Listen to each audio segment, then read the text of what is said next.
जय भीम नमो बुद्धाय मित्रांनो. जसं मी तुम्हाला मागच्या माझ्या व्हिडिओत सांगितलं होतं की भगवान बुद्ध आणि त्याचा धम्म. आता आपण त्याचा पुढचा एपिसोड बघणार आहोत मित्रांनो. तो म्हणजे कायमचा गृहत्याग. कपिलवस्तूहून राजगृहाकडे तथागत गौतम बुद्ध कसे गेले बघा. तर मित्रांनो, समोर काय घडलं त्यांचं. कपिलवस्तू सोडल्यानंतर मगध देशाची राजधानी राजगृह येथे जाण्याचा सिद्धार्थ गौतमांनी विचार केला. राजा बिंबिसार हा तेथे राज्य करीत होता. हे एक असे स्थान होते जेथे मोठमोठे तत्वज्ञ आणि विचारवंत राहत होते मित्रांनो. कपिलवस्तू सोडल्यानंतर भगवान गौतम बुद्ध म्हणजे बुद्धत्व प्राप्त करण्याच्या अगोदर जेव्हा त्यांनी गृहत्याग केला, तेव्हा ते आपल्यासारखे सर्वसामान्य सिद्धार्थ एक राजकुमार होते. तेव्हा जाण्यात त्यांनी मगध देशाची राजधानी राजगृहाकडे जाण्याचा विचार केला मित्रांनो. तर समोर काय म्हणते बघा. हा विचार मनात ठेवून गंगेच्या वेगवान प्रवाहाची तमा न बाळगता तेथे तिचे पात्र ओलांडून पलीकडे गेले.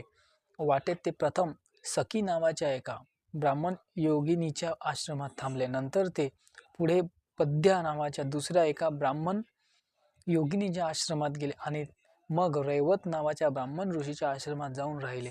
त्या सर्वांनी त्याचे आदरातिथ्य केले.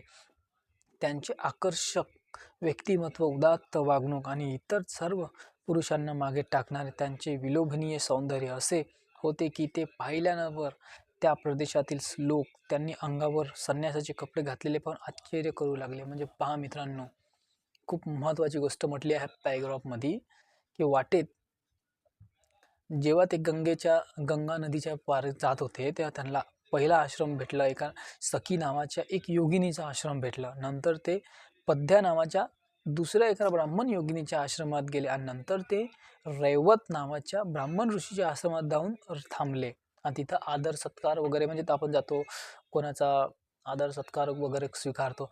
पण विचार करा, तिथचे लोक त्यांना ते एवढं छान त्यांचं व्यक्तिमत्व पाहून आणि हा व्यक्ती संन्यास घेतच्या कपडा घालून जात आहे, तर त्यांना आश्चर्य पडलं की काय कारण असेल बा. तर समोर बघा काय म्हणते.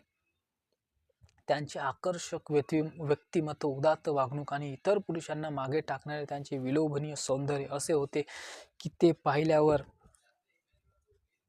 त्या प्रदेशातील लोक त्यांनी अंगावर संन्यासाचे कपडे घातल्यावर आश्चर्यचकित करू लागले. त्यांना पाहिल्यावर इतरत्र जात असलेला कोणी निश्चल उभा राही, तर उभा असलेला त्या मनुष्य त्यांच्या मागोमाग चालू लागे. सावकाश आणि गंभीरपणे चालत असलेला मनुष्य जलद चालू लागे व बसलेला मनुष्य एकदम उभा राहू लागे. काही लोक त्यांना दोन्ही हाताने वंदन करीत, तर काही आदरपूर्वक नमन त्यांना अभिवादन करीत. ज्यांनी रंगीबिरंगी कपडे घातले होते अशा लोकांना त्यांना पाहून लाज वाटे. व्यर्थ गप्पा मारणारे लोक गप्प होत आणि त्यांना पाहिल्यावर मनस्थ संकल्प विचल करीत होत्या.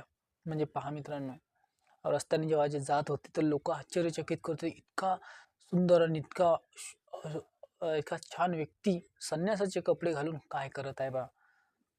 ते त्यांना हात वगैरे जोडत असे, कोणी नमस्कार वगैरे करत असते.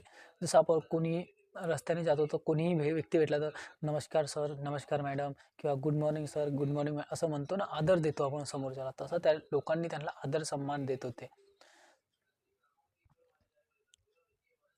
सादर दीर्घ आणि खडतर प्रवास केल्यानंतर 5 टेकड्यांनी वेढलेल्या पर्वतराजींनी रक्षिलेल्या व सुशोभित केलेल्या आणि मंगल व पवित्र अशा स्थळाने पुनीत झालेल्या राजगृह नगरीत गौतम येऊन पोचले.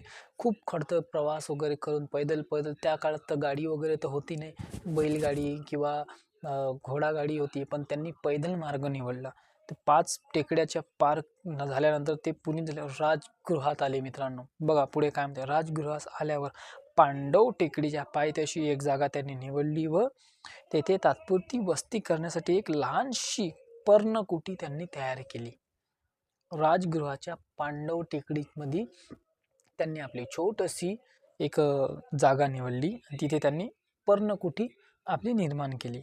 बघा, राजगृहापासून कपिलवस्तू पायवाटेने जवळपास 400 मैल अंतर होतं. 400 मैलाचा प्रवास हा तथागत गौतम बुद्धांनी एकट्याने पार केलेला आहे मित्रांनो. सांगायचा मुद्दा तुम्हाला असा की भाग दुसरा तथागत भगवान बुद्धाने त्याचा धम्म, भाग दुसरा कायमचा गृहत्याग. कपिलवस्तूकडून राजगृहाकडे त्यांनी कशाप्रमाणे प्रयाण केलं. म्हणजे त्यांचा एक निश्चय झाला होता की आता मला संन्यास घ्यायचा आहे आणि हे दुःखाचे मूळ कारण शोधून काढायचे आहे.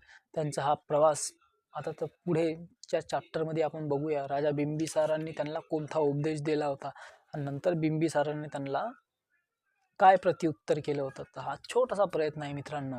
भगवान बुद्ध आणि त्याचा धम्म हा लोकांपर्यंत मी वाचून तो समजावून सांगण्याचा एपिसोडच्या माध्यमातून प्रयत्न करीत आहे.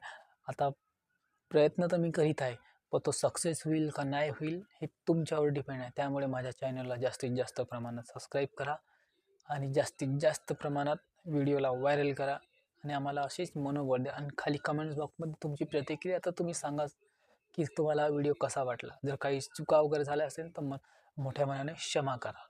जय भीम, नमो बुद्धाय.